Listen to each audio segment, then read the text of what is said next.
employees who got brutally fired on Undercover Boss. I don't know if this is the business for you. Oh my God. I'm gonna send you home for the day. You might want to think about whether this is really the right job choice for you. You would, in your Donato's uniform, to do something that's illegal. I apologize for that. Well, you know I have to let you go. As a delivery driver. Really? What is the last thing you want to put down in your business? Well, definitely a lousy employee. And we know a good counter is to go incognito. Let's see if this tactic will help Eric Casaburi, the CEO of Retro Fitness, reel some bad fish in his pond. A little nervous about going undercover, but I've got this great disguise. I've transformed Barry Ghosh, a down-on-his-luck guy competing on a reality show to win his own gym.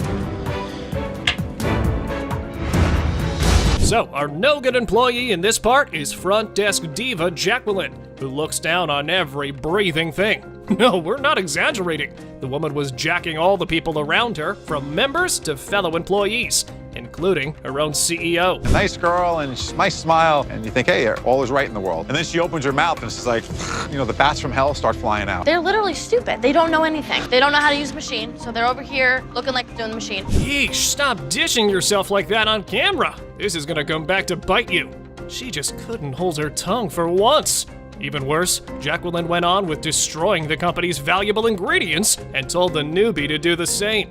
Further, she told him to ignore all the given instructions and just to follow her commands. Talk about being uptight. Jacqueline's juice bar, because it seems like she's got her own way of doing everything. Fill it to the top, Right. Don't overflow it, because then you'll make a mess. That's the your perfect shake. I noticed that there was like extra in here. Like, what do you guys I like dump make it out. samples out of that? You don't offer I it to the member Nope, at all? You just dump it out. If they want it, they can take it, but if not, oh well. There is a cost associated with every ingredient that goes into that shake. Yep, she dumped good shakes, costing her employers money, just because it saved her time. Well, anyway, the duo put on quite a show, and the members could see it all with their own eyes. Not good for the company's reputation, now is it? Do you want to show me how to make a shake, just so I know before I let you go? Sure, if you'd What would like. you Yeah. Dirty peanut. Are we doing it the way it says? No, you're gonna do it the way I told you. The way you told me. Okay, so we want 2 of these from you, right? That's not a full One pop. and a half. Okay, how's that? One more. 1 more. That's enough ice. Okay. I would normally hit the code, but Okay, well, I'm telling you the way people like it. okay. Believe it or not, Jacqueline's face told that she was not liking the new guy, as he couldn't keep up with her bossing him around, and their dynamic was just getting messy with every passing minute. Jeez, lady, you might know what you're doing, but you definitely have no idea how this is gonna ruin you. Well, anyway, her obnoxiousness got so out of hand that she threw fits at poor Barry and the people asking for her services in the most conceited way possible. He's condescending. He's not absorbing anything that I'm saying. He listens to me because I know what I'm doing. I know my. How come this isn't punching? You're probably doing it on the wrong side. Ah, that is the reason why. Oh man, you can only imagine how things got when the disguise came off and the real identity of Eric came out. But instead of telling you, how about we show you? And FYI, she had no remorse for the way she acted. So you know where she's headed. So you could possibly say right now, none that is going to be acceptable. You can sit here for 15 minutes and talk about this. I won't, but okay. Don't waste both our time. Okay. It makes no sense that you would treat someone that way. None. Okay. Nader Massadeh, the shark of Buffalo Wings and Rings, has got hot sauce in his blood. Nonetheless, running a hotshot food chain takes more than just sitting around in your office. Sometimes you have to go undercover to see what is actually costing you your business. The kitchen manager went all out boot camp on the new guy and gave a couple of vague instructions to get things running. And we all know how things go from there. From Nader messing up things to Wes bullying his own CEO. Huh, this line sums up the situation pretty right. Newsflash, sir, you're the real D-bag in this situation. And just so you know, mobbing and bossing people around doesn't mean running a business. Actual working does. And the CEO of the company was on the same page with us. Nader got so frustrated with the situation that he broke his cover in front of Red and promised her to set things. This hostile attitude got him into the verbal with his own fellow employees, and he refused to accept his mistake. When you act this stubborn, things end poorly. Time to call some big shots, I suppose. Okay, so go on this. It's the decision that Sean would like to make. I'm not gonna change me. I am who I am. Sorry, I'm such a scary monster. Jane Grody-Abel, chairwoman of Donato's Pizza, is all ready to take orders, make pizzas, and tackle deliveries, not knowing that things are gonna be much harder for her than the other bosses on the CBS show. Hi, I'm Jane. Nice to meet you. Oh my gosh. I just said, hi, I'm Jane. Not even thinking about it. Do you want to go ahead and check the order and make sure you have everything? Okay, that'll be 8321. Kathy's clearly never delivered a pizza in her life. Okay, this boss lady has not had very good people skills and might have almost blown her cover. But Aaron had taken her under his wing and intended to teach well.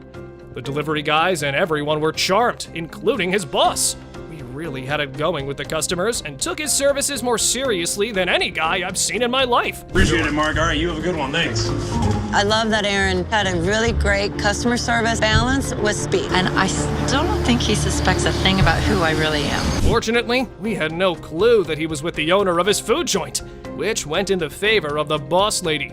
But what this ignorance led to had us in awe, as Aaron here was not all goody two-shoes. Watch how he ruined his own job on camera. He is fast, he's nonstop, the perfect delivery driver. Delivering on campus is fun though. Like I have a really good time doing it. You would like encounter some really weird stuff. Like what? A lot of people smoke pot, like invite me to come in for a little bit, and if I'm not very busy and I don't need to be super focused really, then I'll kind of indulge. You do not. Boss or no boss, who on earth discloses information like that or even gets into such activities on the job? Man, there goes your earnings down the toilet. But the smart guy was not ashamed at all. He was very confident about his driving skills. Come on, man, that's just illegal. Have you been getting away with it this whole time? Takes the joint someone offers to him. Are you against that? I am really against it. I'm sorry. I don't want to disappoint Especially getting behind a wheel. you, but it doesn't really affect my abilities. But all wrong things meet their end now and again. And now it was time for Aaron to get his. Because the CEO was not all strawberries. He was putting other people at risk, and she was ready to take down anyone coming in the way of her company's survival. But he put a lot of people at risk. I honestly didn't even want to get back in the car with him. Should you drive back to the store? No. Are you under the influence right now?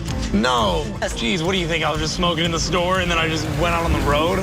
Pretty angry with me, kind of lectured me like a mom. Kathy needs to hit the bong and just chill out for a bit. Oh boy, this identity reveal is brutal. I actually had a heart for Aaron and his happy-go-lucky attitude. But who knows? Maybe the guy's not as easygoing and rather high all the time. Let's get to the conclusive part of the show. You would, in your Donato's uniform, Yeah, to do something that's illegal. I apologize for that. But you know I have to let you go. As a delivery driver. Really?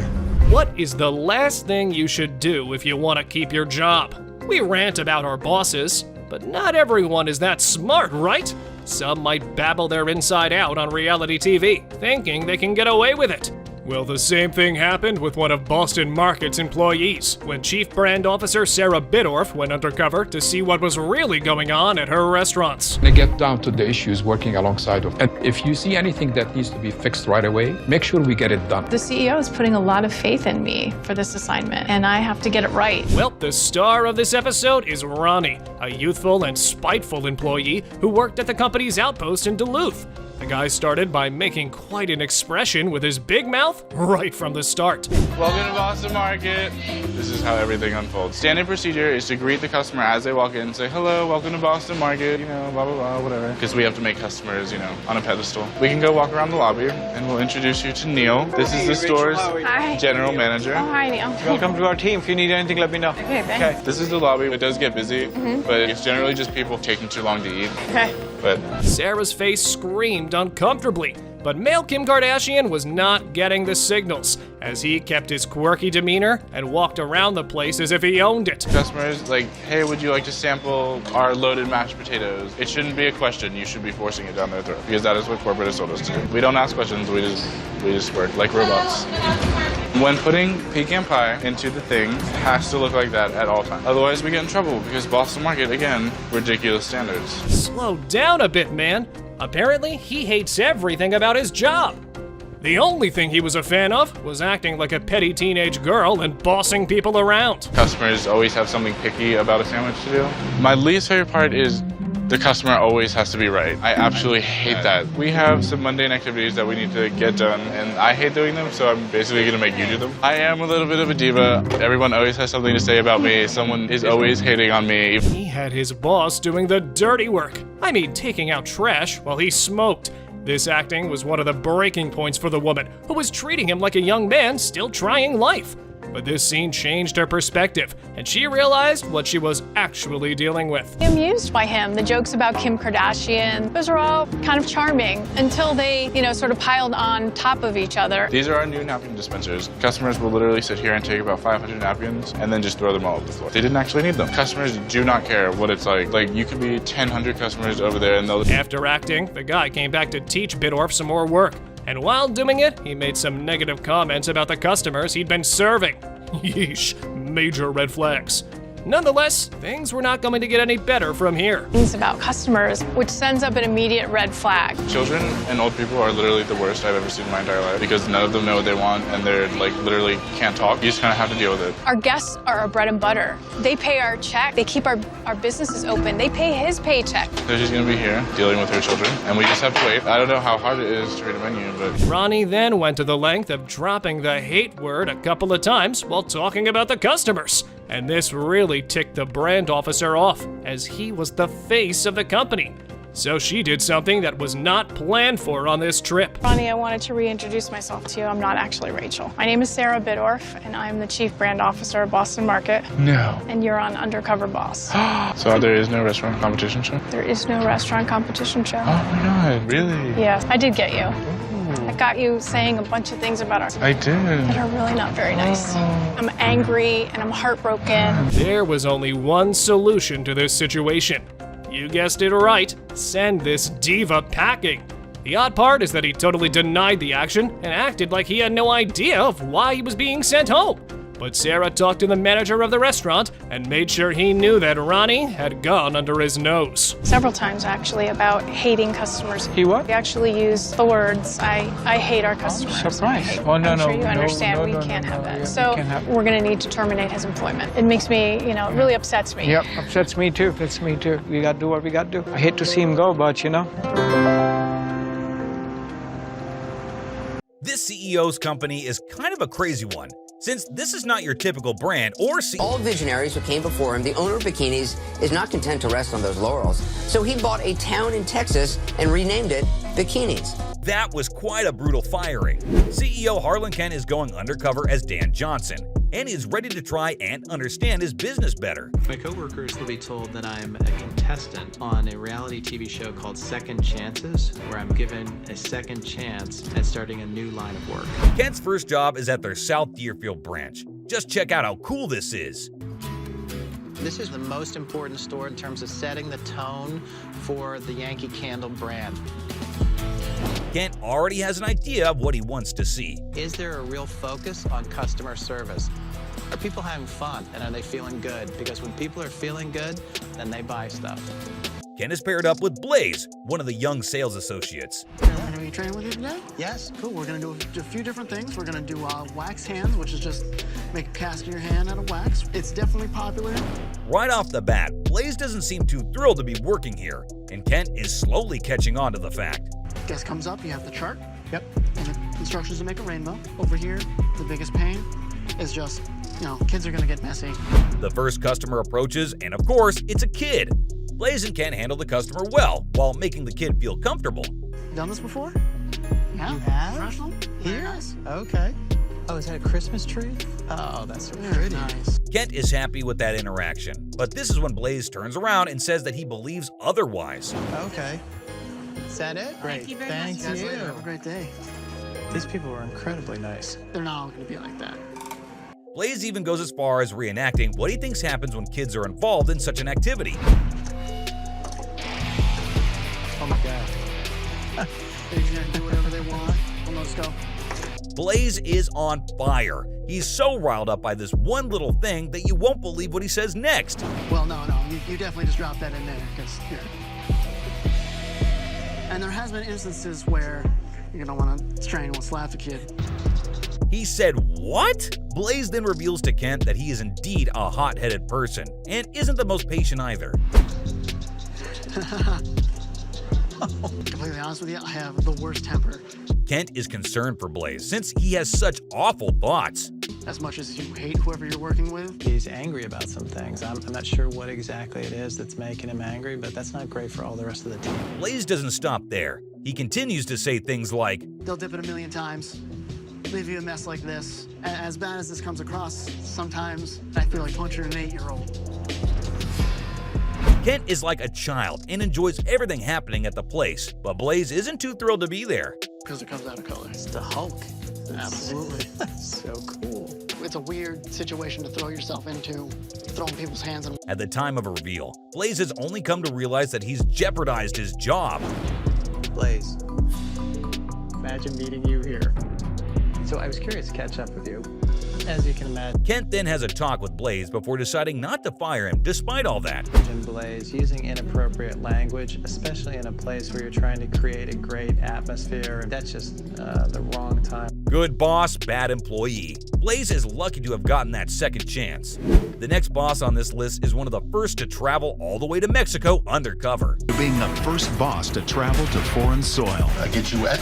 I'm a little wet. But this isn't the first rodeo for Stephen J. Klubik, since he had previously done an undercover episode, and that was a big fail. Klubik has quite the work cut out for him. If you want to play some games, there's other games you can play. It's disheartening. Are you serious? No. In the long run, and we make money on volume. It's like the goose that laid the golden egg. Take their money. That's our #1 priority. Take their money. And push back your blacks. Let me show you what I'm talking about here. Brad, stay focused. Stay with me. Foreman realizes that there's so much going on that he himself can't seem to keep himself contained. You need to buy that. No, you don't. Most business people have ADD, so I really can't focus in there. All these items are coming at me. All the way down. All the way down. This is really That's plastic good. up. That's good. Bring it down.